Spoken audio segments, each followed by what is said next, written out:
end game that I have in mind for Path of Magic. Because Palm is like a much more long-term rendition, let's say. You could imagine Palm as a rework of Valheim mechanics with the intention being make the game last longer. Let's say normally a Valheim server lasts from 2 to 6 weeks. We want it to last from 6 to 18 months, you know? And I believe that with enough mechanical changes, the game can back that up. The game itself is beautiful. Valheim has incredible features and a lot of really, really interesting parts and well-designed elements. It's just a matter of better forming them to play into each other. And as a community, we always have that benefit. When a game developer makes something, they have to do it for the first time, so to speak. They can envision something in their mind, but often what ends up happening, the end result is often different. It's a long process to get the vision of the mind into the game in our physical world.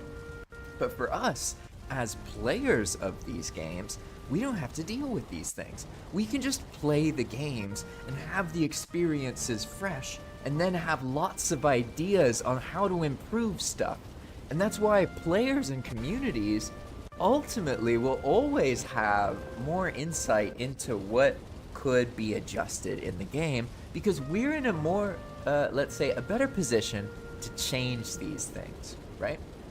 So what I'm going to be doing now is using the odds to be more in my favor. I'm going to get to the end game arena, so to speak, because I have this town building, fader fighting sort of idea. Yeah, hear me out. Basically, we'll get there, and I gotta get through the whole Ashlands area. But my theories with long-term immersion in general, especially in Valheim, is that it's multifold, so there's a lot of things that need to happen. But the main nut to crack is the fact that once players get really strong, items and power progression no longer incentivize them anymore.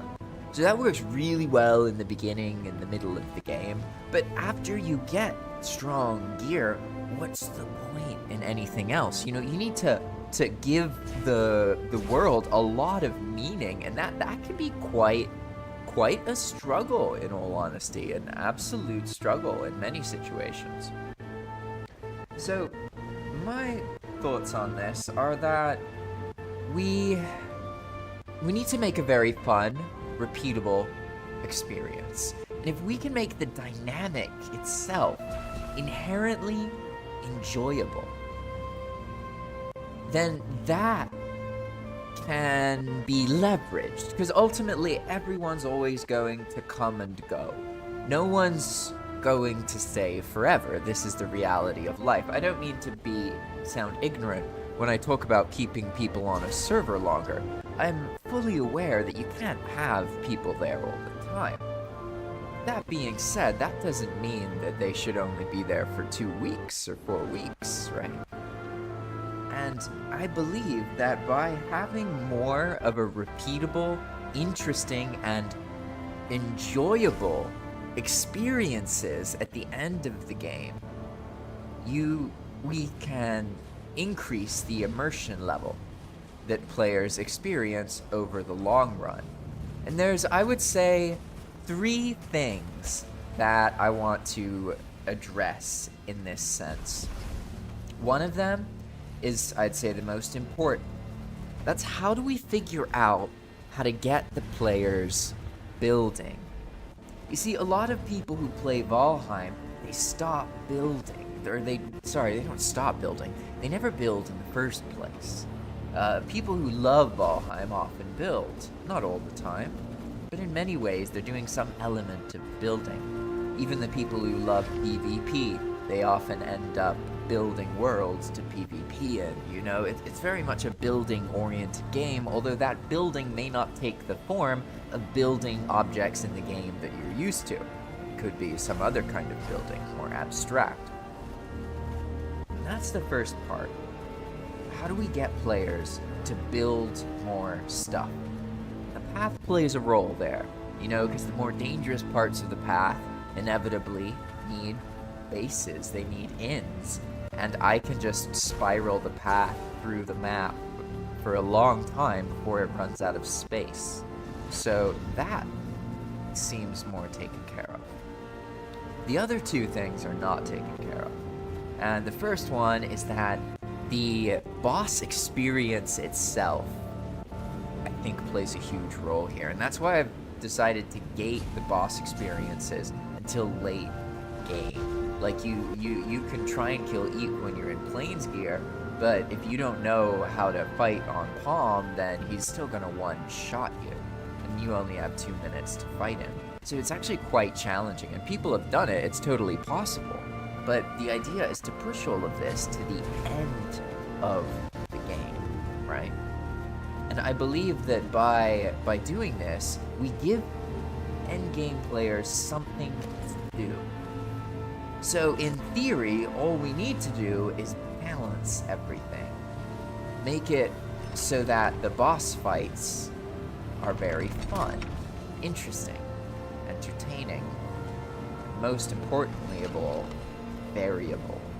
This is the big one, because right now, you know what you get when you have a boss fight in Valheim. I want to change that. I want to make it so the boss fights are much more chaotic, much more random, and more of a thing that you do for the experience. And that's why I think a time limit is so important. Because the bad boss experiences that I've witnessed in Valheim, they're more about the timing of everything. Because the boss fight starts and then people drag things on for hours, adding potential to corpse run. And this, I think, is where the bad parts come from. So by simply adding a time mechanic to every boss fight, we make it so that the player, even in a bad situation where it's incredibly dull and tedious what they're doing, they can only do it for 2 minutes before the boss disappears. So ultimately, they have to keep willingly trying again. And this gives them more chances to just be like, okay, I'll stop now. I believe that a lot of aberration comes from forcing people to do things, forcing players to do things when they don't really want to. They want something else. And then, you know, game designers tend to, instead of like giving players the tools to foster their own curiosity and further it and roll with it, game developers tend to force players to do things in kind of old, outdated ways. So the idea here is to test a lot of that. So we've discussed these two pillars, but there's actually a third one. So I mentioned the first pillar, right? Which is how do we get players in the end game in particular to build for others, or to build basically, even if they're not builders. Second is adding these boss fight mechanics and adjusting that, and that's its whole arc. That's something we'll work on. And then the other thing, maybe this is the most important thing, is getting players at the end of the game to interact together. And I've learned that with Valheim, it's not necessarily about them actively playing multiplayer together. Don't get me wrong, this is lovely when it happens, but you don't actually need that to happen. What can actually happen is simpler situations. So give me a moment here, I need to bubble up, and I'm more prepared this time, so I should be able to take a hit from him. Oh, I missed. Alright, you won't kill me, will you? Oh, he did kill me, alright. I need to get that first bubble shield, but I got all the fast running gear, so I'll be alright. What I was trying to explain is that the trick, the most important part, is getting these players to interact with each other. But not necessarily at the same time, and that's the trick with Valheim. Because in any other game, you would just want the players to play online at the same time together. But in Valheim, That's good sometimes, but if you do it all the time, the realities of the lag and multiplayer start showing their ugly faces too much, let's say. So you can be a little bit more slick and make it so players feel the presence of other players, but they're not necessarily right next to them all the time. That way you get the benefits of players feeling like they have a lot of activity on the server without as many of the issues, which are primarily the fact that, well, Valheim is a laggy mess the moment there's more than 3 people in the same place, and sometimes even when there's just one other person in the same place. So as like any kind of server developer, you have to just accept that and like be aware of it, because if you aren't aware of it, then you're just gonna get wrecked. Like, you're gonna make situations and they're not gonna work because you didn't think about the fact that Valheim can be quite a laggy mess, right? So I'm not gonna, I know better than to try and take a hit from one of these. And that one's charred too? Oh my gosh. Alright, I'm fine now. Alright, I got my bubble. I'm gonna run now. So, as you can see, we've adjusted our strategy a little bit now. So that, 1, I have Fen Ring. 2, I have Wind Run. And 3, I didn't plan on the corpse run, that was an accidental death. But 3, I have a tower shield, because on Path of Magic, you can actually get the Rakatos buff from blocking once with the tower shield, right? So this should increase my odds of surviving a lot, although it won't be as easy as it looks now. I just had corpse run, so I had like infinite stamina, basically. And so the idea here is we're getting through the Ashlands, because the mentality of the Ashlands path is different. It's not as safe as the rest. And the idea really is like the further along the path you go, the more challenging the game world becomes, the more unforgiving, right? That's why like you fall off here, like you're not getting back up. You know, and there's certain areas that have these things, but give me a moment here, I'll sip my tea, and then I'll keep talking about those 3 pillars, because they're something that's really important to the end game experience. And I think if I just focus on those 3 things, then we're going to be able to ensure that people have they feel more motivated to keep coming back, right?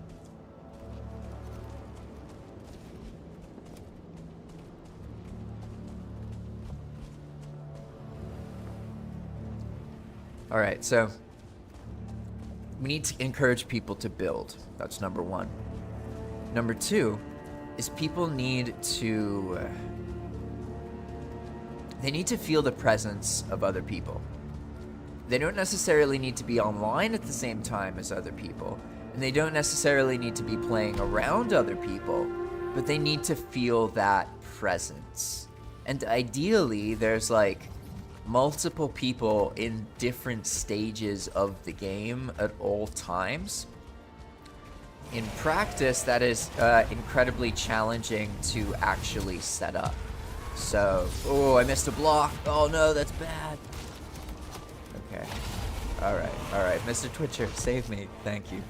He saved me. I think he saved me. Oh gosh. And the players need to feel that other players are there, right? But not just other players. They also need to feel sort of that there's relatable other players. So like new players benefit from there being other new players that they feel the presence of. And it's the same for the end game. End game players benefit from them feeling the presence of other end game players.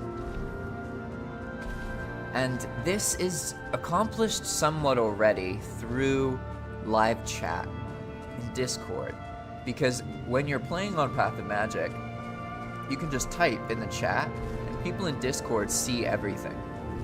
And the story itself, the server is also basically saying what people are doing on it, right? So, like, it's constantly, like, telling people what's going on. And I know that this can get a bit spammy sometimes, but I err on the side of being over spammy, just because it means that even when one person is online, they can much more easily see what other people are doing. They can get a sense for where they are, because it talks about their biome. And it also even shows the parts of the world that they're in, right? So it's completely possible. Oh, you're gonna be a great bubble refresh. Thank you. So in that sense, I think it's pretty solid. And in the building angle, like, how do we get endgame players to build with each other or near each other? Because, like, up until the end game, there's the very obvious, okay, you're going down the path, and the path has super dangerous areas. Like this whole area, everywhere after the Citadel. This is all uncharted territory, ripe for building into and finding areas. Like, you want to have a Ashland's no map, no portal building experience, there's plenty of spots along here that you can work on, which are a bit more forgiving to get back into due to the presence of the Citadel. When you get, spawn blocked, it's just a long run, which is much, much more manageable than a situation where you have to sail all the way back to the Ashlands or something like that.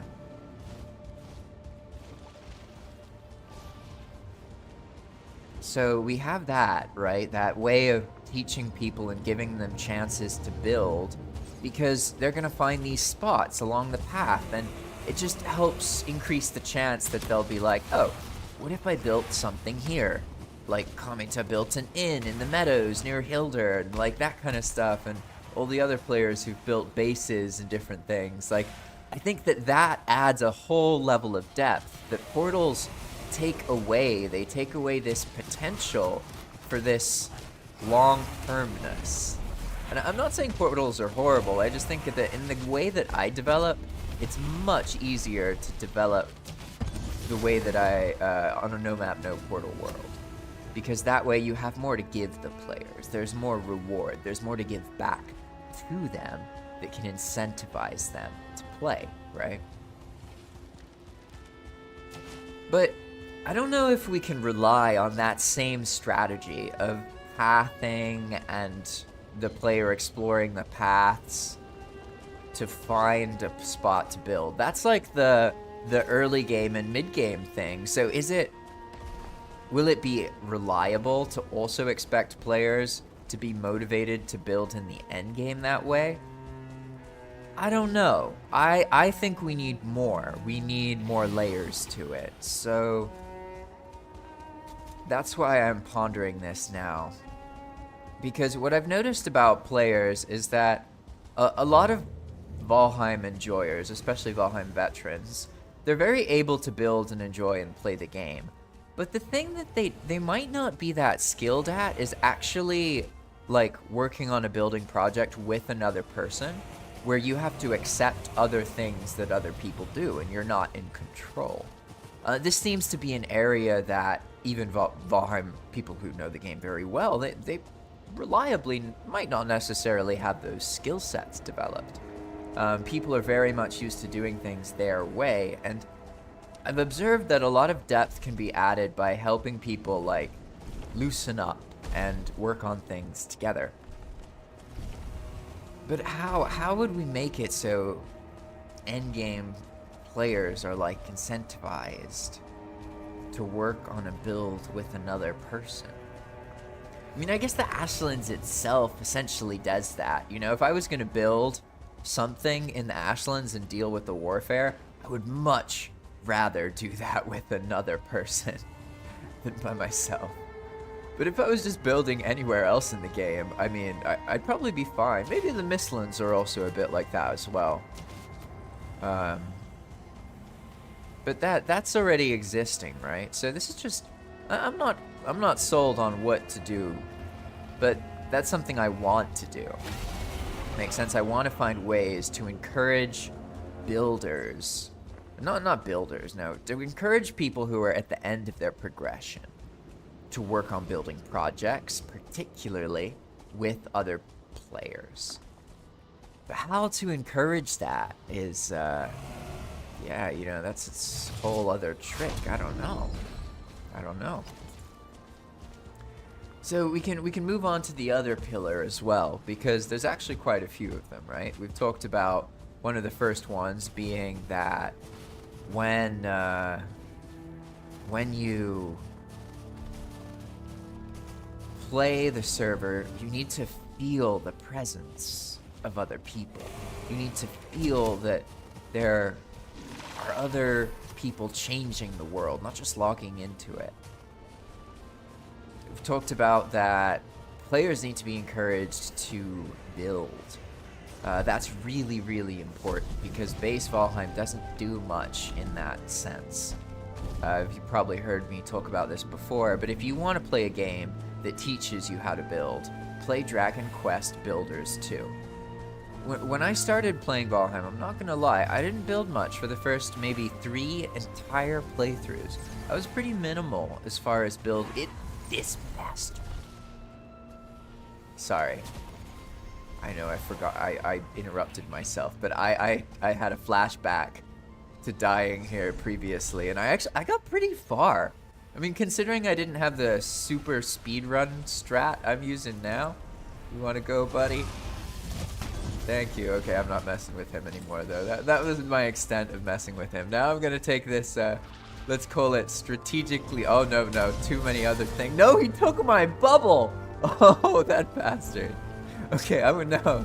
Mr. Big Pink, you can go away. I don't know. You can go away. You better not be able to run as fast as I can. That would ruin everything. Okay. Alright, I think we're good. I'm going to slow down now. Don't want to get ahead of myself. That was too much for me. That was too much. I was trying to talk about how important it is that we encourage people to build. Oof. But by the end, yeah, we need more ways for people to build things together. And I guess, yeah, the Ashlands and Mistlands, those are the places. The Ashlands.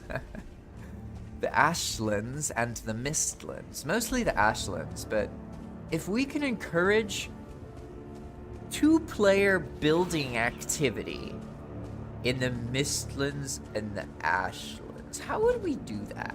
Do any of you have any ideas?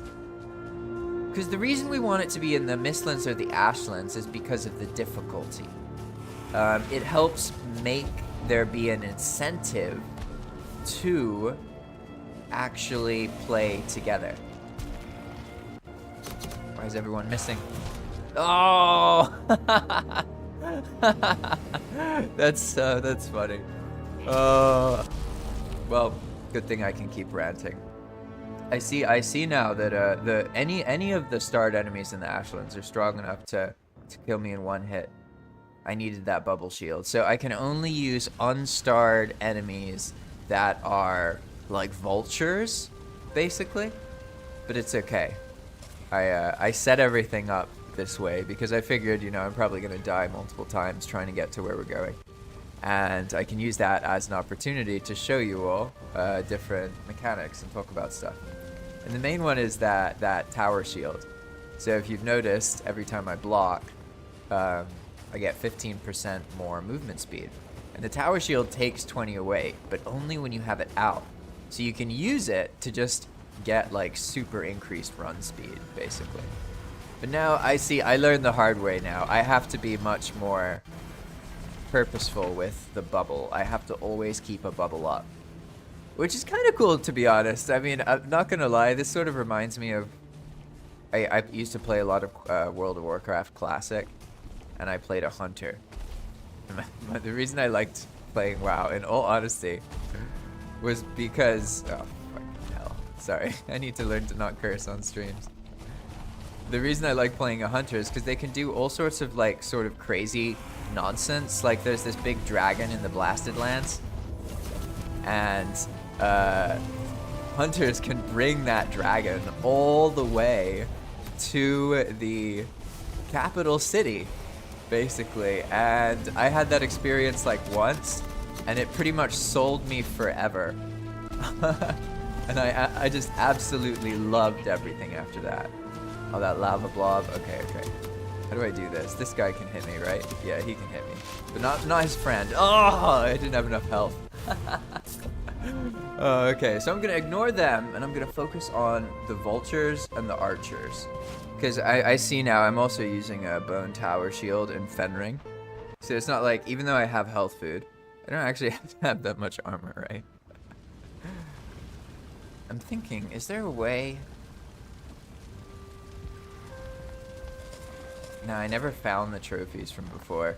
Because what you can do, actually, is you can summon an aggressive enemy that's weak and then just get a bubble from it.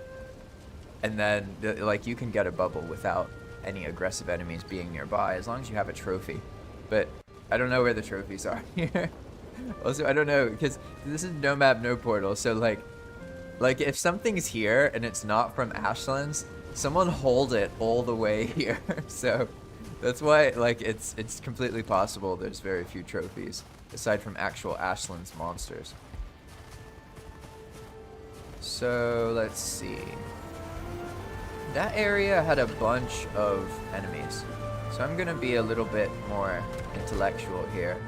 And I'm gonna go off to the side, even though it's the other way. Because probably there are some kind of enemies somewhere where there's just like one of them. I don't know how much damage a Morgan does. Maybe that's even better. These archers are starred archers, aren't they?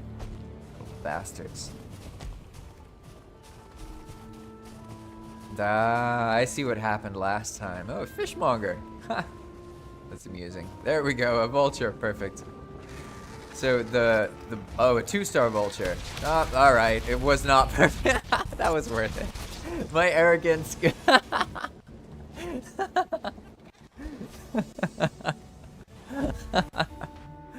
Oh, that was funny. I deserved that. I definitely deserved that. I totally deserved that. Welcome, Abyssal. Welcome, welcome. You can see me rant about stuff while I get distracted and die. Although in that case, I didn't get distracted. I fully thought I could handle that vulture. Like, I really believed it deep down in my heart, in my soul. But then there's always that moment. Like, the moment I had 2 stars, I was like, oh, shit. But I just let go, you know, at that point. I just let go. Here we go. So now I can just press R. That should stop me from getting distracted. Alright. Yeah, it's funny. I'll take a moment here to talk about something that's funny. So something I've noticed in Valheim is players... You can sort of summarize Valheim as players over-preparing and doing things that they think other people need, but actually take the joy away from other people in some ways. So like here, for example, if you want, you can just grab an Astman. That's very cool. And the first person to set this up must have had a lot of fun. But I ask, how often do people take these? And how often, compared to how often, does it alter their experience by doing something that they no longer feel as incentivized to do? And I'm not saying you shouldn't do these things. I'm just saying, whenever you do anything for other players, ask yourself if you're really doing it for other players. Because most of the time in Valheim, when people do stuff, they're doing what they like and saying that it's good for other people, but they end up just building a bunch of maxed out places that no one ever uses. So, just some food for thought for like playing on a server in general. It's like you want to give other people the tools to play the game and do what they like. That's what you really want. And if you make like perfect places, then that's not going to happen. There we go. I wanted my tonic. Oh, this place is a little crazy.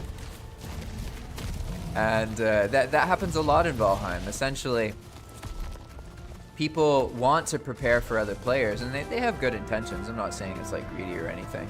But the reality is, like, you have to look at what actually helps other players. And like, building a fully decked out base with everything in it, it doesn't. People don't end up using that. Making an empty frame that people can then furnish and fill with what they want to. Making a little shelter that gives them safety in a dangerous area. I mean, these kind of situations are useful to people. People actually, you know, consider it. So this is like, all right, here's one word of advice, not that you asked for it, but if you want to help another player and you want to build something, you need to make it as few instances as possible. Like, I think a great example of somebody doing this while doing a cool building project is Kamiyata, because he made an inn right next to Hilder in a publicly accessible place that has food, it's reliably there, and you can set a bed there. And people pass by it and see it, and it makes so much sense. Like, that kind of building is genuinely useful to other people. But just finding some spot and maxing a base out literally takes away the part of the game that people enjoy. So that's just something to keep in mind, right? Because it happens a lot. I'm not just saying on Palm, just on Valheim in general. It's quite common for people to play and inevitably sort of remove the joy that other people play in the name of helping other people, supposedly. It's kind of funny. But again, Valheim is a game about over preparation for things that never end up happening. And don't get me wrong, I love it. I love that it is about over preparation. Wait, is that a thing? Are they meant to miss you with that volley if you stay still? Wait, I gotta test this. 1 second. Aren't you gonna teleport? Oh, no way. Is that just RNG, or does the volley purposefully miss you if you stay still? Or are they just bad aim? Let's see. I should be completely safe as long as I stay like this. I'm just burning my rested buff.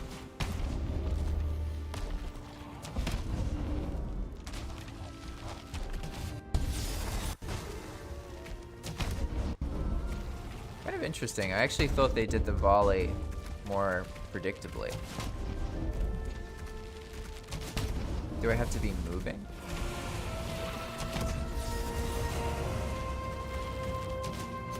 Huh. Maybe it's a range thing.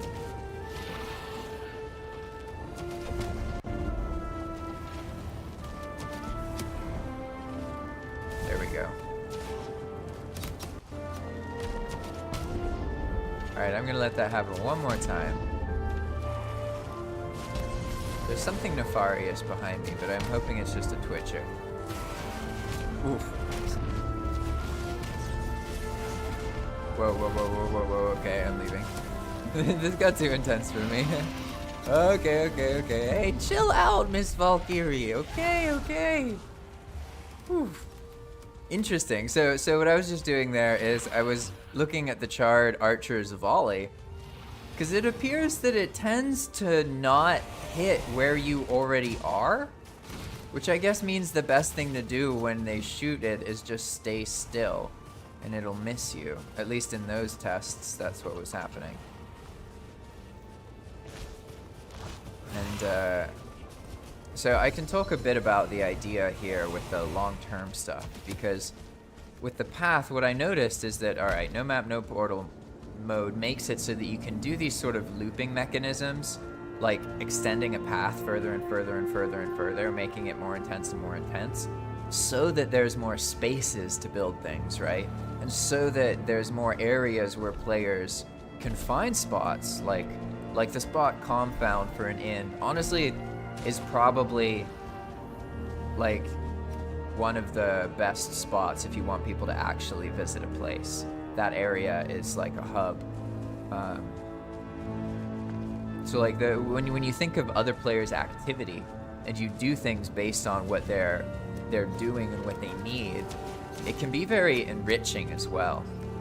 So instead of building a 50,000 instance mansion, you might be able to find more joy out of building a very, very specifically designed 15,000 instance place that's in an accessible area to players so they actually use it. Because there's something about seeing people use what you did. And that feeling is key to what I've been talking about this long-term immersion process. Getting players to feel like people need things from them, enjoy things they do, all of this.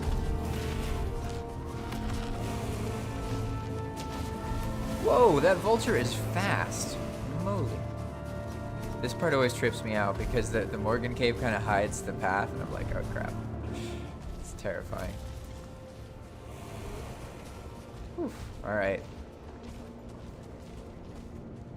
So if we can get people to build in the dangerous areas, I think inevitably that'll happen as people form bonds and they like playing together earlier on in the game. Sometimes that'll extend and people will play later in the game, right? I believe that Jake and some of the others have been building stuff in the Mistlands like this recently. So that's kind of what I'm talking about, already happening organically. But I'm just thinking about how to encourage that more, right? And obviously doing live streams and talking about stuff, it directs people. So it could just be something about how I live stream or what I talk about in the live streams that helps orient people towards these kind of behaviors, right? I could have some kind of live stream style where I show off the next sort of spots that could require buildings, or I could make missions where I take like a screenshot of the spot and I talk about what people would need from it, and then players are free to like do the mission and maybe they want to work on it with someone else. I think probably a framework like that is gonna go further than something mechanical in this case, because in the beginning of the game it's all mechanics, but as you get towards the end game it becomes more and more social, because the only things that can really truly keep people coming back are other people. So you have to figure out how to get them interacting, how to get them motivated to talk together and work on projects together and play on things. And part of this, I think, is the difficulty of the world. It plays a huge role in that, in the no map, no portal part. But again, those are all elements that are already in Palm. So I'm thinking probably along this design philosophy, the best thing I can do is make missions, because the server used to have missions, but I made them in a way that it was really hard for me to keep track of everything. But now with EWP, I can probably make missions that like tell me when the player's done them, instead of me having to like remind the player to tell me and then me remember stuff. I can automate more of it now with EWP than I used to be able to. And the missions are pretty typical. Like, here's the format of the mission. You can think of it as a quest, but I think of them as missions. There's a specific area the player is told about that they need to go to. Let's imagine it's an island full of goblins. And they're told they need to make a farm for barley there and a kitchen to produce wheat and a dock. Okay? But the island's full of goblins. So naturally, it encourages the fighter players to be more interested in the first part, and the building players to be interested in the after part. And what would happen is that a builder would like be interested, and then they'd ask a fighter to go clear. And I saw that once or twice, and I was like, okay, I get it. That's the thing. So probably I can just make a bunch of missions, because it's really easy to make the missions. I just like travel down the path, find a really beautiful spot that could use something, and then like share a screenshot in Discord in a mission tab. I think that'll help with the end game as well, because it'll help with the vagueness of the sandbox elements, right? Because I can be like, hey, there's this is an area, you know, and further down, and basically, we're in the Ashlands right now, right? But this whole path, like, it like, at first I thought it would just connect the Ashlands to the deep north, but nah. Now I understand. I was thinking small-minded. You see, that is not actually that much. What's even cooler is it all being connected spiral fashion. So you can literally just go down and down and down and down and down the path and, like, not be able to get to the end because it's so incredibly long, right? You see what I'm getting at? That is why the no map, no portal part is so important. I believe it plays a huge role. Because now we have this path all the way at the south of the map. So I can wrap the path back up, all the way up the the eastern edge of the map, and all of those are untouched continents. Free to add campaigns to, more advanced missions, and that's what I'm trying to get through. Because believe it or not, once you get through the initial chaos, not initial chaos, once you get through the entirety of the chaos of Path of Magic, why didn't I use this soul earlier? Wow. Damn. Okay. I guess that's a valid reason. Alright, I'm just gonna leave this stuff here. Do I need corpse run? But if maybe I'll need it later. If I need it again, I'll really need it. So I'm gonna leave it for later. But now that I've been elaborating more on this concept, you get it, right? The path is the story. It's the storyline. The further you make it along the path, the more you progress. And the path is so long that even if you just run, you're probably gonna die at some point. As you've been seeing, I know what I'm doing. I know how to use mechanics. I'm not the best at them. Right there, believe it or not, there are plenty of players on Path of Magic who are better at Path of Magic than I am. I may have developed it, but I don't have as much practice fighting things with all of the mechanics that have been developed. I've, like, had much more practice doing the development, right? But as you can see, it's not simple. You can't just easily get from A to B and, like, everything be all right. In this case, I'm gonna take the corpse run, actually. Hey, no, I want the corpse run. That's what I want. Are you gonna give me a buff?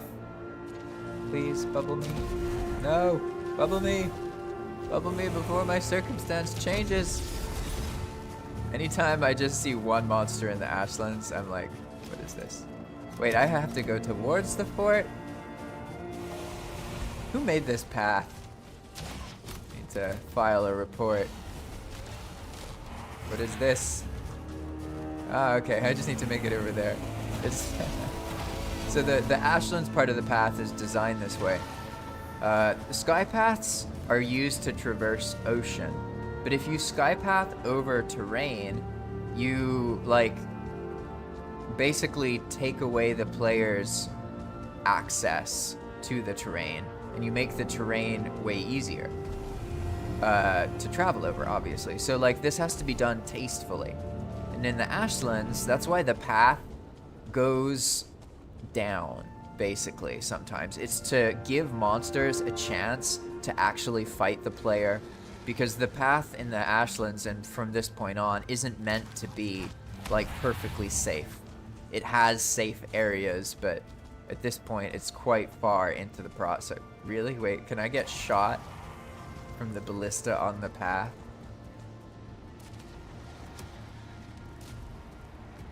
I can, but his aim sucks. I see.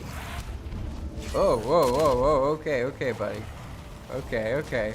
Oh, you're elevated, huh? I didn't know you get elevated like that. That's kind of scary. Interesting. They're supposed to disappear after like 20 seconds, but I'm not gonna stick around here to find out if that's actually happening. I'm just gonna leave. Oh, wow. So, believe it or not, eventually it ends and we're no longer going to be on the Ashlands. So now, I don't know. I might be about to eat my own words here, but I'm feeling pretty confident that we've gotten through the most dangerous part of the Ashlands path. And as long as I don't lose this bubble or do anything too stupid, I'm probably going to live. So I'll start talking to you about where we're going. Basically, this is the Ashlands. It's not the end. The path continues past the Ashlands, goes over an ocean, and starts its voyage towards the deep north. But now, it doesn't go all the way to the deep north, because that would be absurd, and that would be very boring. Just a path directly to the deep north, that would be an incredibly long trek. Instead, it connects different continents on the way to the deep north. And these different continents each give me an opportunity to feature different missions or mechanics, etc., etc. And so there are currently 2 situations going on. There's the city. Basically, there's this little island of Black Forest right at the edge of the world, and it's got nothing else. And I made the path go to it, and it's not little, like a tiny little island, but it's, you know, you'll see. And I figured, you know what could be an endgame experience that 2-star vulture? I think I got the buff back already. Okay, I'm leaving. I have bad memories with 2-star vultures. But I was thinking about it, and oh gosh, where's the path? What am I without a path to follow? Okay, we're good. And why not make a endgame city area? Because normally people can't build together because it makes it so laggy that they're like, you can't have any fighting, right? But if this is an island of Black Forest in the end game, no one's gonna be fighting there anyway. So why not use the island to give players a chance to like really mess around with building? Like, to the one place on the server where I encourage people to just build and go nuts, and like, it'll be a low frame rate place if you go into it, but you don't have to go into it. You can just stay on the path and pass by. But I think it'll be cool to have a designated city area that's not immediately accessible, because it functions as a good sort of reward. It's like, I've noticed that, as I mentioned in previous live streams, the best rewards for a server, or at least with Valheim, and this probably extends to other games in all honesty, you don't want to use the stuff that's already in the game as rewards too much, because when you do, you invalidate whatever already gives that reward. So it ends up, let's say, causing blowback, which means like you try and do something for one reason, but it causes another problem to happen. Consequences, blowback, whatever you want to call it. That happens a lot when you use rewards of like, okay, a strong shield or a strong sword or something. A weak reward, but an okay reward from my perspective, is a consumable item, because they get used up. And that makes them inherently more balanced than an item that remains, okay? Even if it is very powerful, you want players to experience power and lose it. That helps. I know that sounds effed up, but I swear it's true. There's something about that act that makes them appreciate stuff. Because at the end of the day, we're humans who don't appreciate things until we lose them. I'm not sure if we're just mentally sick or if that's just how we are. But what I'd like to encourage people to do is have a place where they can just, you know, build and like go all out and not worry about instances, and it's gonna be laggy there, and that's okay. And again, with the abstract rewards thing, I've noticed that like the itch to build in a specific location there's something about it. It's very incentivizing to a particular kind of player. So I think I can get away with having this like idyllic city area be known of, but it's like genuinely hard to get there, right? And like, because players also, they'll use things like speedy paths, which make it way, way, way, way easier to get there, but still challenging. And I'm not against speedy paths, by the way. I think it's a great, it's basically like the difficulty setting for Palm. Like if you want the combat in Palm to be more manageable, then you can use speedy paths, because you can just be like I am right now, except without using the mechanics that I'm using. And just because you're on a path, it'll be like this. And that's good if you want, like, if you want to focus more on building in these things, you can do that. I'm not, like, my attitude in Path of Magic is I can learn from every single type of player. And as long as they don't hurt other people, I allow people to just use whatever mods they want. Because I can learn from what they do and what they enjoy. Every person using a mod is trying to solve a game development problem. So I can work on the problem that they're using the mod for, right? And inherently that means that every time a person uses a mod, every single time they lean on one, I need it. It helps, basically. It helps me understand what's going on. Ah, Pan, yeah, it's true. Speedy mob, it doesn't affect fighting. And it does encourage making paths, which is awesome. It's true. It's more the default, because I've learned that when people install mods, basically like a dedicated player will take the time to figure things out and balance themselves, right? But most players aren't like that. They're more impulsive and they're more reactive, sort of. So what they'll do is they'll like join and then they'll encounter a problem and then they'll get a mod, even if people told them to get it. And so what happens with speedy paths is people download it and then they use it on the default settings, and the default settings are they're tuned quite high. So it ends up being like, yes, in combat, if you don't make a path, it doesn't help. But I mean, if we're talking about traveling down Path of Magic being progression, speedy paths absolutely makes Path of Magic easier. Like, absolutely. There's no way to argue against that, really, because it makes it so you go so much faster.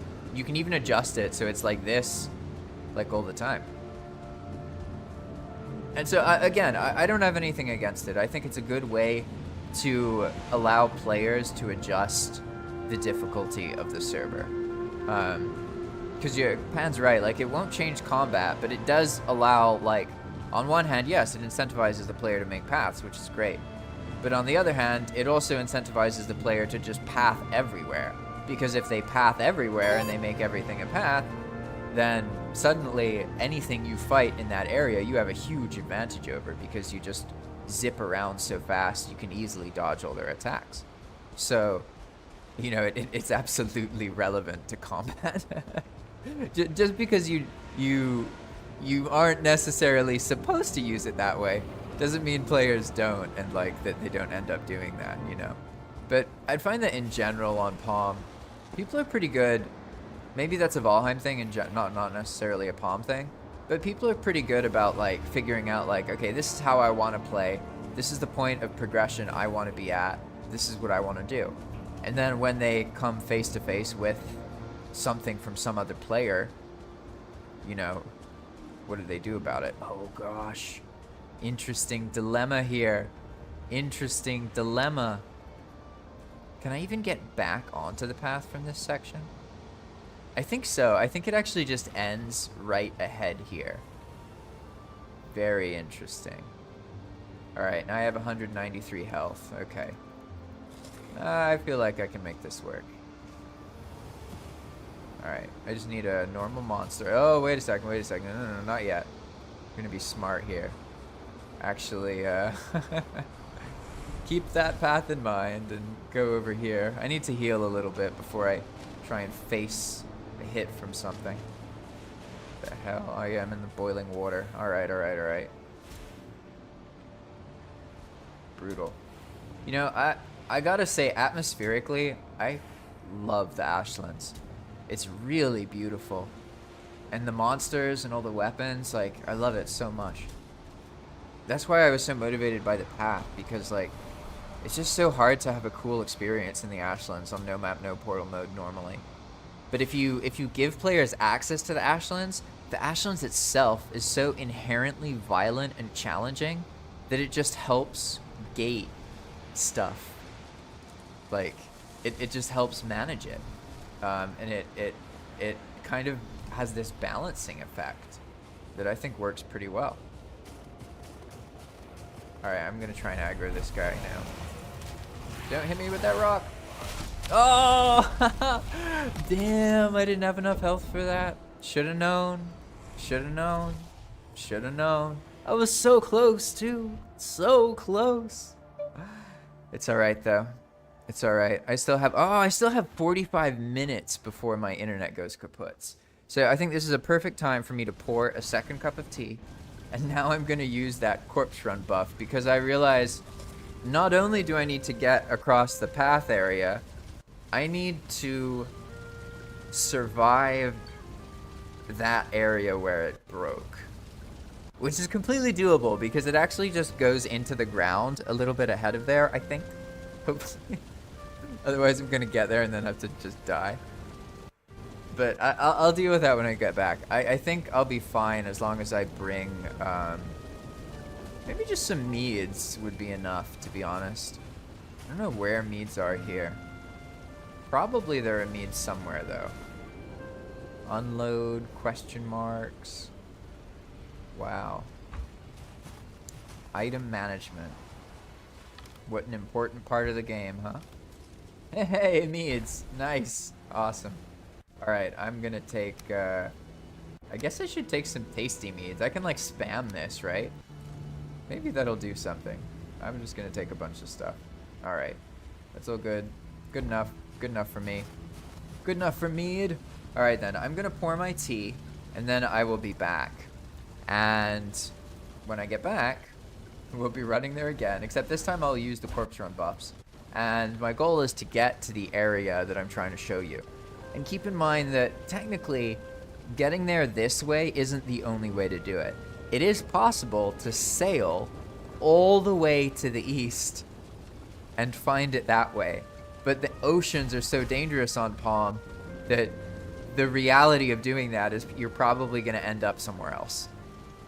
Like multiple times before you eventually find out where you're going. So it is possible to get to where I'm taking us without running all the way down the path, but doing that, ooh, it's tricky.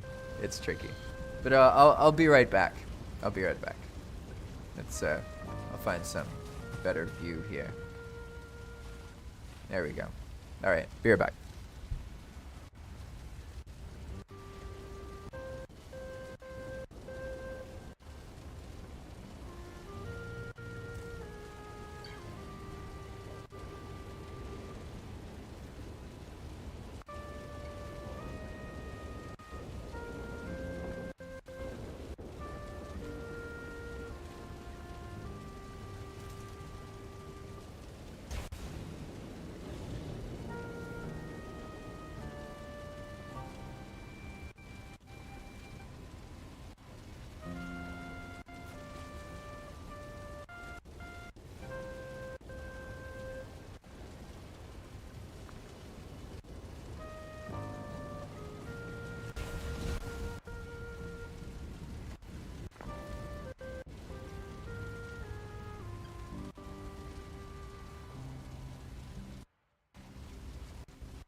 All right.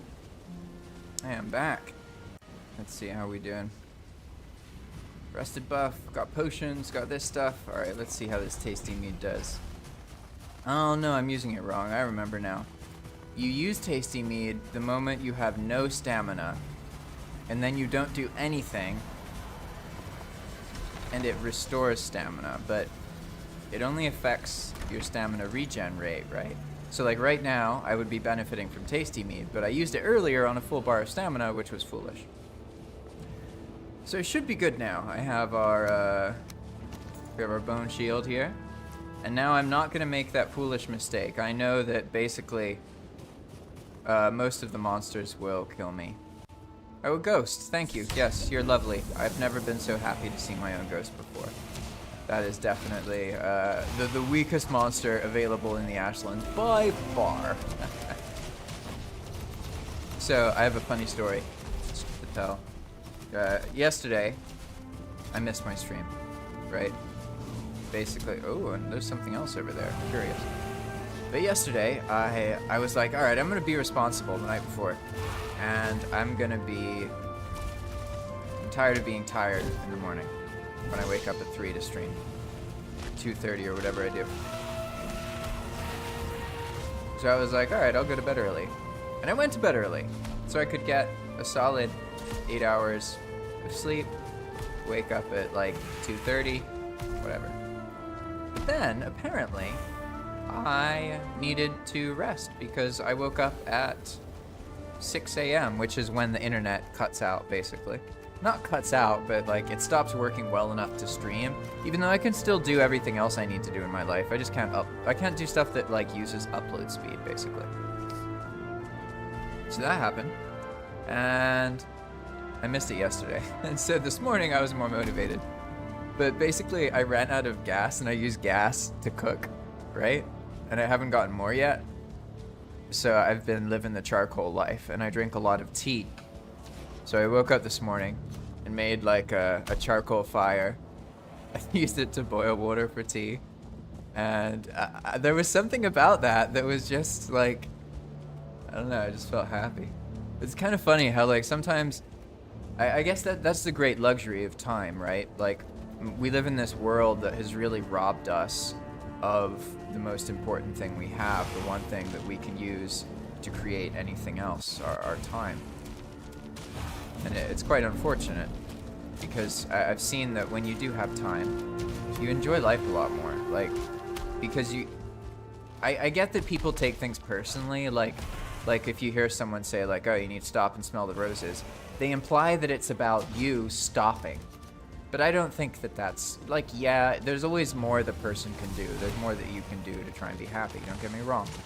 But at the end of the day, like, we also need to acknowledge that, like, people aren't really in the circumstance that affords them the ability to stop. Like, that's just how it is. Life is very challenging for most people. They can't afford to just do what they like most of the time. They don't have that luxury, right? And the thing that having a lot of free time allows you to do is to just take things slower. And I've found that happiness itself has pretty much nothing to do with achievements. And it essentially is what is always there. The problem is that we live in a time where there's so much stimulation that we're basically waking up and bombarding ourselves with stimulation. So our minds, even on the slowest of days in the modern society, our minds are so overstimulated, there is no room to enjoy the peace that is inherently there. And it has to do with technology, primarily, and our use of it, and some societal stuff as well, but there's always been societal pressure. Like, that's not a new thing. The ancient Romans talk about how, like, people in the city are ADHD, and people in the country are like slow-minded, and there's elitism, and like this is blah blah blah. I don't like what are these? What? Wow. How did that even occur? I got so spooked by that. Oh my gosh, can I handle a 1-starred vulture? I hope so. Gosh. Nope. Can't handle a 1-starred vulture. Oh man. Alright. That Valkyrie was in the one spot the Valkyrie cannot be in. The one spot I needed to jump by. Oh. Sigh. It's alright. It's alright. We'll just recoup. Let's see, what was I saying? I was talking about, yeah, the society part. Yeah, so people can't really take the time to enjoy things for the most part because they're so busy. And they've been so busy for so long that they instinctually, inherently feel that they're running out of time. And it's this underlying anxiety that is constantly being experienced by most people. And it's not normal. That's not like a problem. That's not something wrong in your mind. That's what happens when we live in a society that is as overstimulated as it is. I don't know how I feel about this. I don't like this.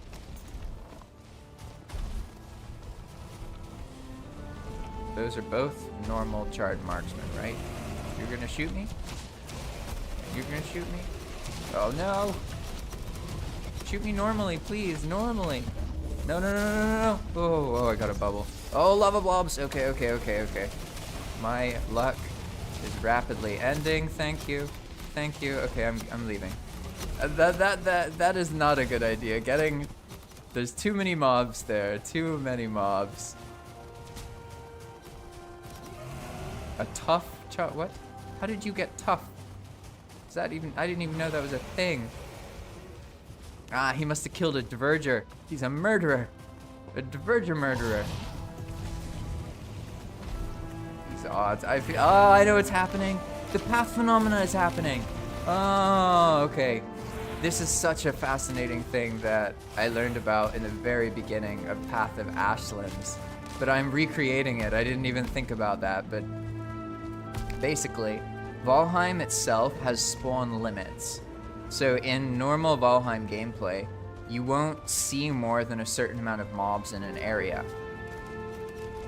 However, caveat here, however, the moment you have a server where even one player is running one way down a path over and over, it creates an accumulation effect because the monsters follow you a bit and they leave the original area they came from, which allows that area to spawn more monsters.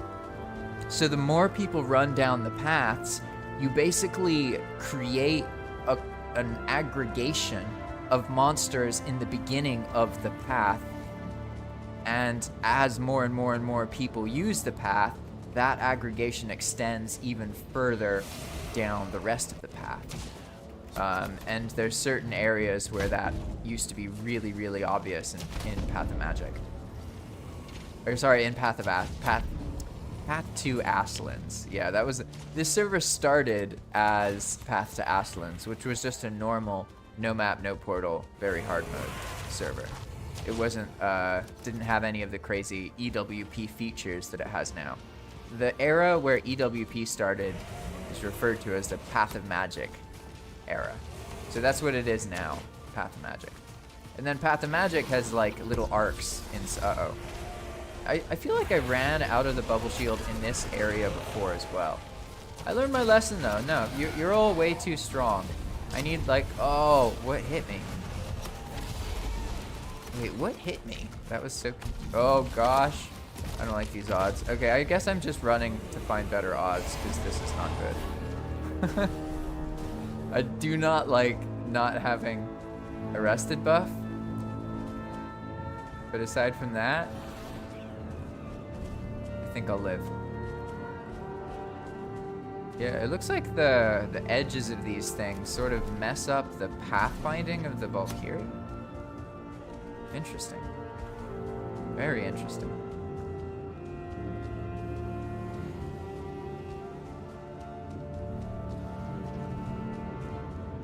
And it's funny too, because where I died, it's literally the very... Ooh, could you give me a bubble? Will he do that again? I should have let that arrow hit me. With all my luck, that would be like a 2-star archer, and I didn't even know. Hey, here we go. God, it does. So that attack only hits you if you move? That is hilarious. Yeah. Pan says that the look welcome to Palm looks good on the tombstones. It's pretty fitting, isn't it? Alright, this time, I don't know what was up with that Valkyrie being right here, but I did not appreciate it. Although, I let it freak me out. The psychological terror of it got to me, but technically I have more than 100 health, so I could have just jumped off the edge, fallen onto the land, and then ran forward. But what I was trying to explain with the accumulative effects, the path effect of Valheim, I don't know if you've noticed, but there's more... Each time I come through, there's slightly more monsters. And that continues to happen. And it can get incredibly intense. And in vanilla Valheim, this is actually a way that you can produce a scenario where there is, like, let's say 6 trolls in one area, like fighting you, which would normally never happen. Like, outside of like maybe some cases where the ground is shaking raid, ignore that raid entirely. I'm saying there is a case in Valheim vanilla where you can fight 6 trolls or 6 abominations or something absurd like that. And it's the path accumulation effect. It causes the monsters to leave this checked zone that they came from, and then the game just makes more stuff. So it literally makes the world more dangerous. Every time one player goes through an area, it makes it more dangerous for other players in that area. Okay, I can take a hit as long as I have a bubble. There we go. Okay, we're good now. Oh! Jeez! I must have taken 2 hits. I did not see that. I honestly have no idea what killed me there. I fully thought I was safe. I guess this has become a game in itself, hasn't it? Just trying to make it to the end point. Okay, I see though, yeah, that area. Big groups of monsters? No. I feel like I'm playing Fallout. I was playing, well, I've been playing Fallout 1. Holy crap, I love that game so much. Oh my god. Usually I have to like get myself into a game, but damn, I don't know if it's because I'm playing a modded version. I'm playing Fallout 2 in 1, so they like use Fallout 1's assets in Fallout 2's engine. It's really, really good. Normally I have to sort of like get myself into older games, but now I'm like, holy crap, I see why Bethesda literally copy-pasted everything. I thought they added new monsters or did something unique, but they didn't. Naked mole rats, all the raiders, all the monsters, glowing geckos, fire gecko, all of this stuff is in the first fucking Fallout game. They literally just copy-pasted it 3D, added shooter, and then they get all the credit. And I'm like, holy crap, I thought Fallout was Bethesda. I associate Fallout with Bethesda. And how wrong I have been. Holy have I been wrong. It is not Bethesda at all. All they did is just take the game made by Interplay, Fallout 1 and Fallout 2, and then they used all of it. Like, they literally, only recently, I think, have they even made any new monsters. I've been shocked to play Fallout 1 and find, like, all the monsters I know from Fallout 3, and I'm like, what the hell? This Fallout 3 wasn't unique. I just hadn't played the other games. Anyway, I'm just gonna grab my tea, and this will be faster, because before I was getting it from the fire, and now I'm just putting milk in it. And then I'll give it another shot, because honestly, this has been quite fun. And it's an interesting way to show that it is hard to just travel down the path. I'm just trying to get from point A to point B, right? But, you know, I'm dying. But when I die, I know what I did wrong. And in that case, I got too close to that group of monsters. There were too many glowing colors there. I instinctually knew that was bad, but I didn't see the exact attack that killed me, and that's okay. It must have been 2, because in Palm, you get if you have a bubble, you'll survive even like a billion damage attack. Not that that can happen, but if you take 2 hits, no. So if like 2 enemies shoot arrows at you at the same time, it'll kill you, because one of the arrow will remove the bubble and one will actually get the killing hit in. So just give me a moment. I'm gonna pour my milk.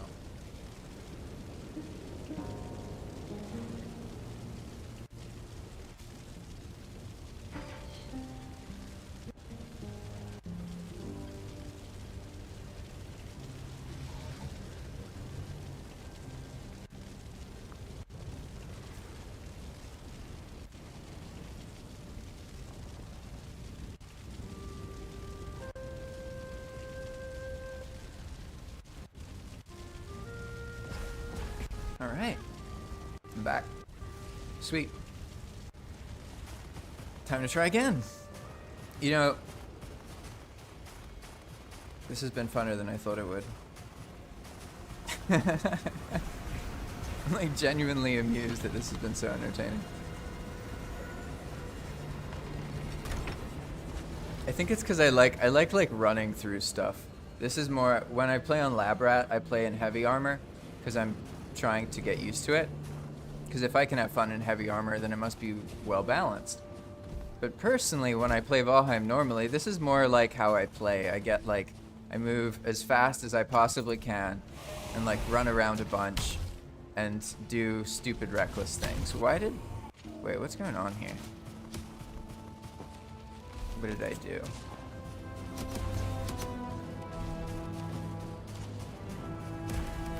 Something is wrong here. Let's see, is EWP broken? Interesting. Oh no, it's there. Looks like probably it was laggy? I don't know what that was about. Why didn't I get a bubble? Bizarre. That third hit was gonna kill me too. Huh. I don't know. I guess I should be in the habit of drinking one of those health potions now that I know where they are. And that's something funny too. Speaking of how players sometimes like mess each other up, I've noticed there's a way that players can help each other, but they often don't. And it's kind of counterintuitive, but when you use items, believe it or not, in some cases that actually helps other players. Because as I mentioned, people don't necessarily need to play together, but they do need to feel the impacts of other players. And because Valheim at its core is a game about over-preparation for things people never do, when the preparation is used, it's genuinely beneficial. Because it's an experience that can be hard for people to get. Oh. All right, it worked that time. All right, now I just not take another hit here. And so the reason that I say that it's beneficial is because look at all these graves. This is fitting. This is so fitting. I love it. Like genuinely, I love it. These aren't even all mine. Like I haven't died that much. Come on. Oh, it's beautiful. I'm filled with this sinking dread that if I don't get a bubble block from this ghost, I'm gonna be in trouble. There we go, okay.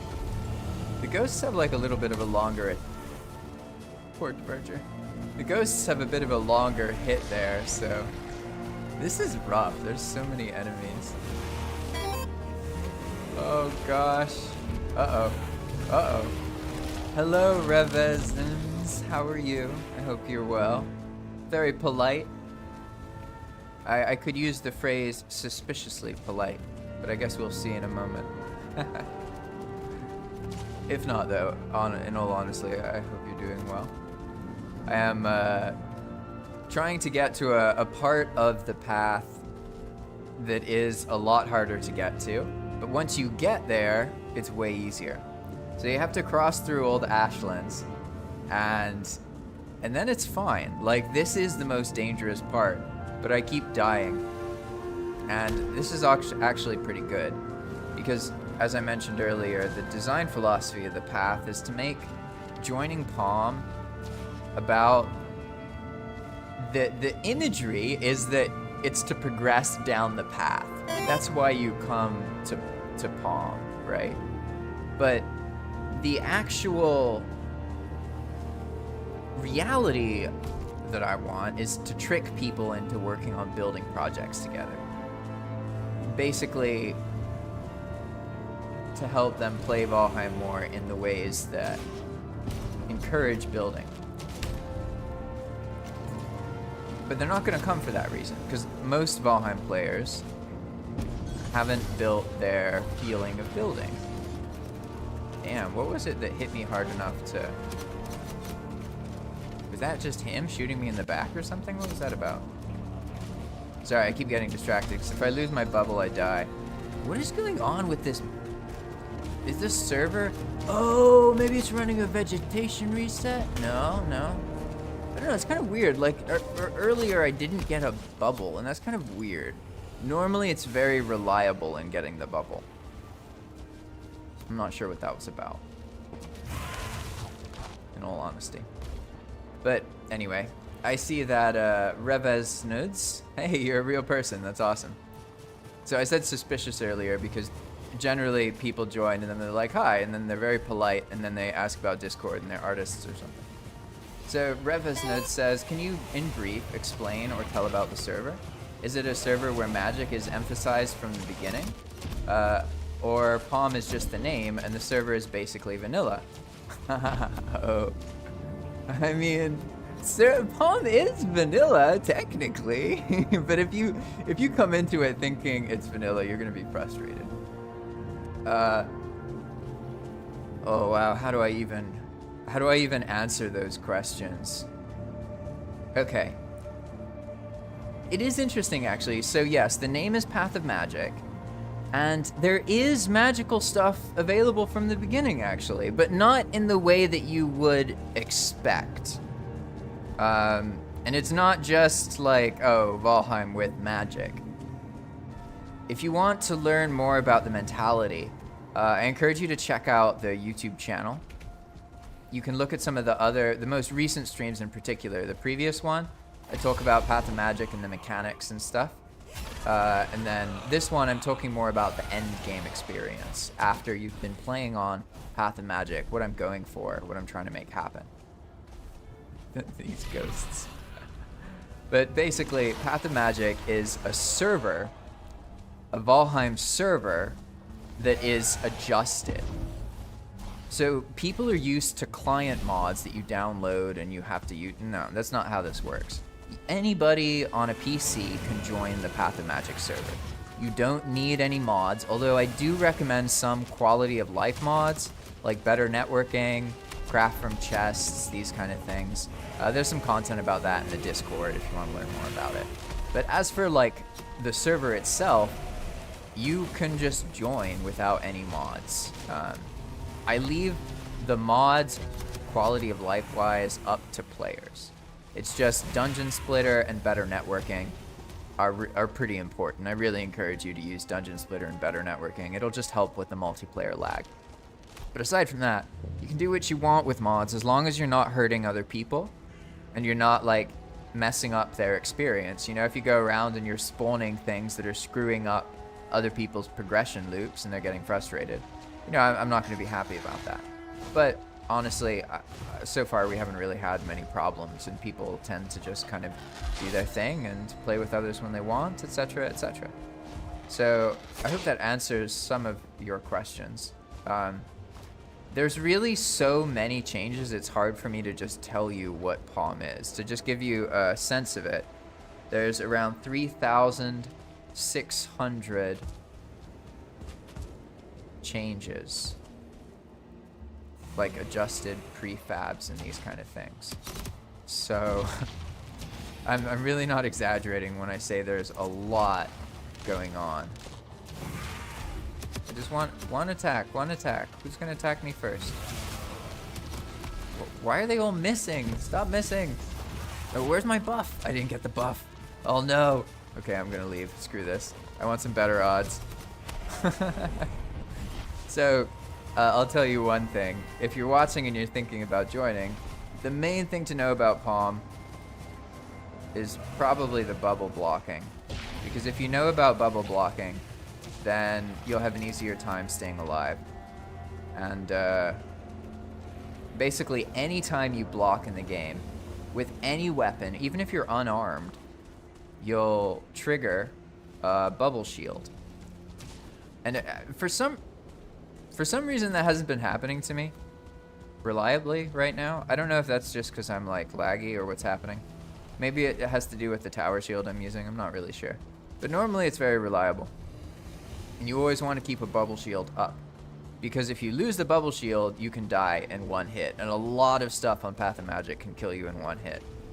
Like, it's definitely like, if you like playing Valheim and not dying, you probably won't enjoy Palm. There's too many, it'll put you too much out of your comfort zone.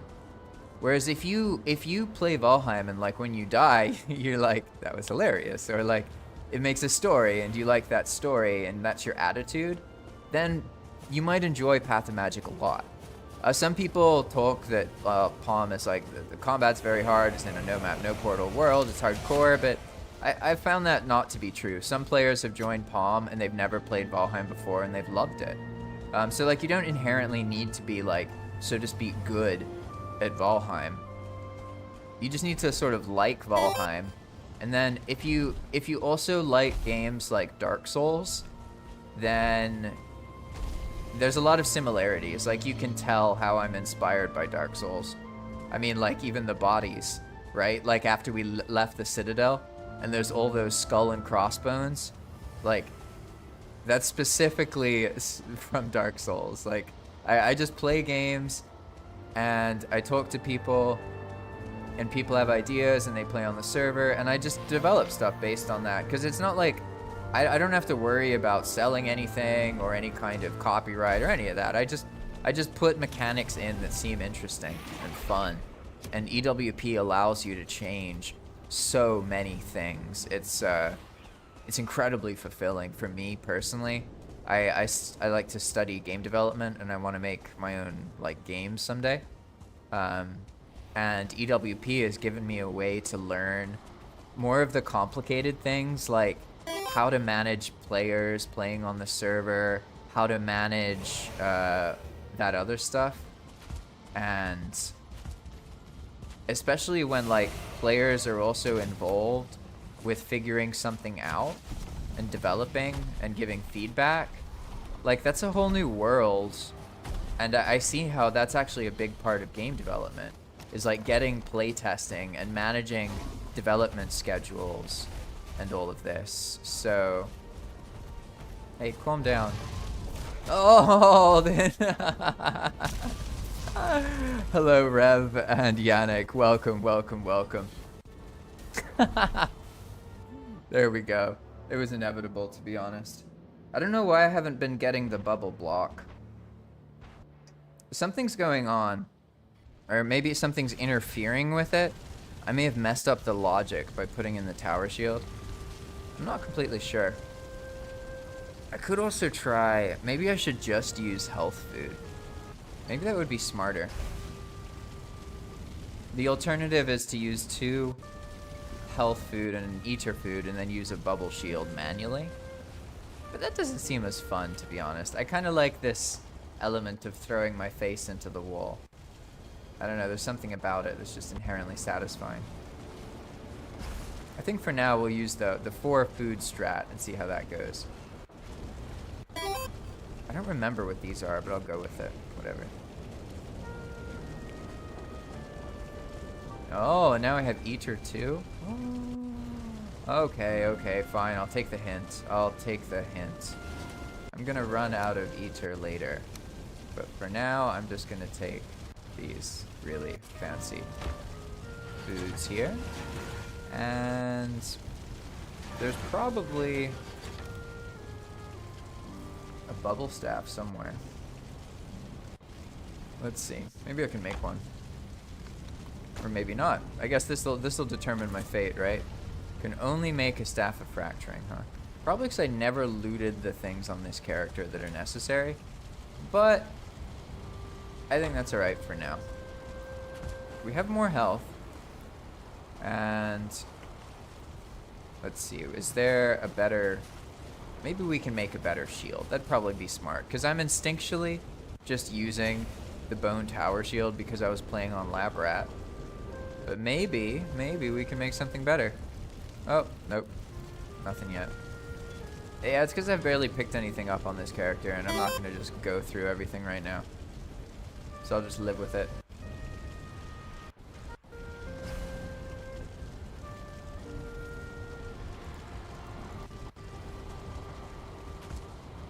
Yannick says, let's see, I'd take the hit before the bubble was applied. Oh no, I saw there's a comment above it. And yeah, I had some issues with the bubble shield yesterday too. Felt like it was less reliable after the updates. I'd take the hit before the bubble was applied or my blocks didn't stagger the enemy properly. Yeah, there's sort of a few different parts going on there. The block staggering the enemy is from any bubble shield breaking. But also, all of these effects, like, I don't know why there, for example, I should have gotten a bubble. I don't know why it didn't. And I think there's probably I made a logic mistake or something. And now there's competing outcomes. Because, I mean, the stream's fine, my internet's fine, I'm not getting disconnection issues.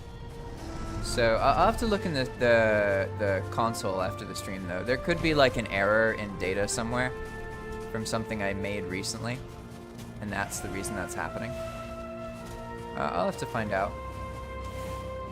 But normally it's quite reliable actually. I'd say like maybe Pan can speak more to that, but one of the reasons I've used the bubble blocking system is because, like, I mean, it's worked for a long time, and yeah, it's I'd say quite reliable. Not perfect, because like basically the server needs to notice within a couple milliseconds, basically, or you know, like a couple hundred milliseconds, that you blocked, and then apply the thing to you.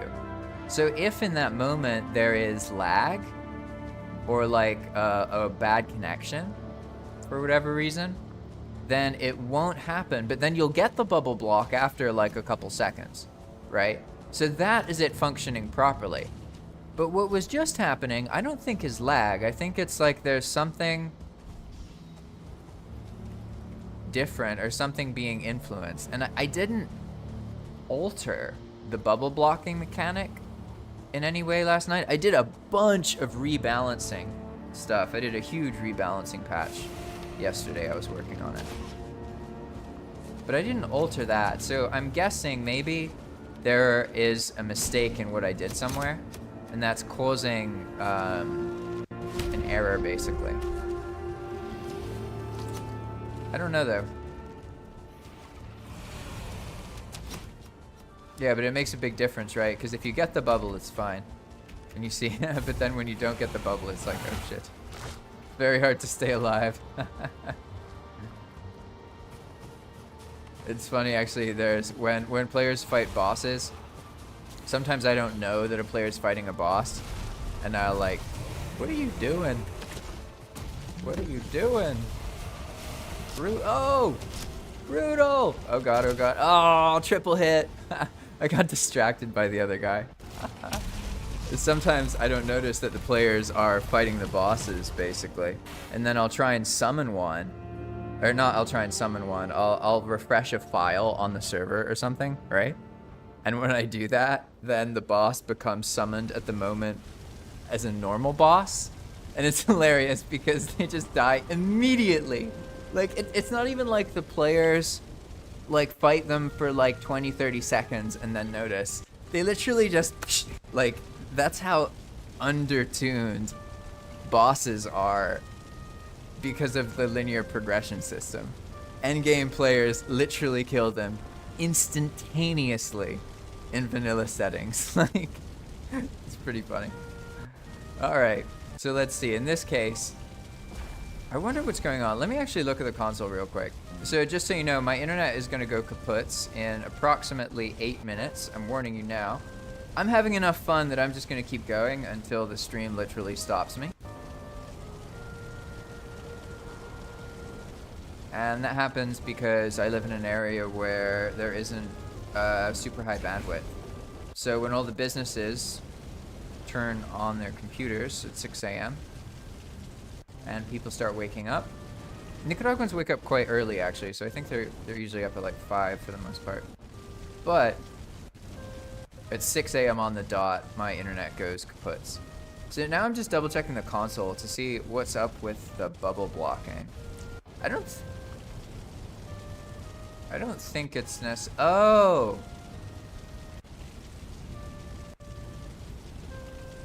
Oh.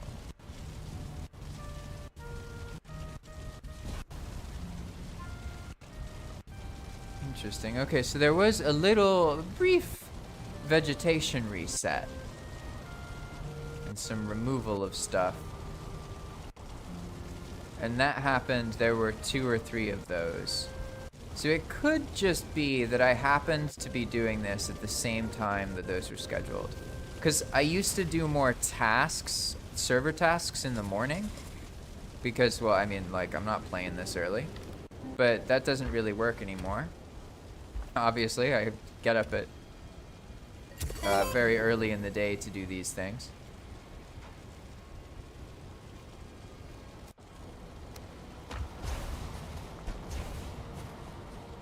Yeah. Yeah, it's probably just something we have to get used to, Pan. That's a good point. Pan says, I guess it's confirmed that the bubble blocking delay makes simultaneous hits deadly. I had 2 or 3 Seeker hits or Berserkers hitting at once, killing me. Would consider it a feature. That's kind of you. I mean, I think of it that way. It's more like earlier when I'm blocking and I don't get the shield, that for me feels... It feels wrong. Like it feels like something wrong happened. Did I lose my shield? Like, did it break? It must have broken because I don't have it anymore. I'm not sure how much it was helping. Right? I probably should have brought that. There's that, there is a Skalin Hahati inside one of the earlier bases, or inside the Citadel. But at this point, maybe something will happen. I'm not expecting anything though. At this point, I've made so many monsters and I've like brought them up onto the path, right? Like, this is the thing I was talking about. These guys, they're so demonic. This is that accumulation effect, right? Like, because I kept running this way, holy shit. What? Okay.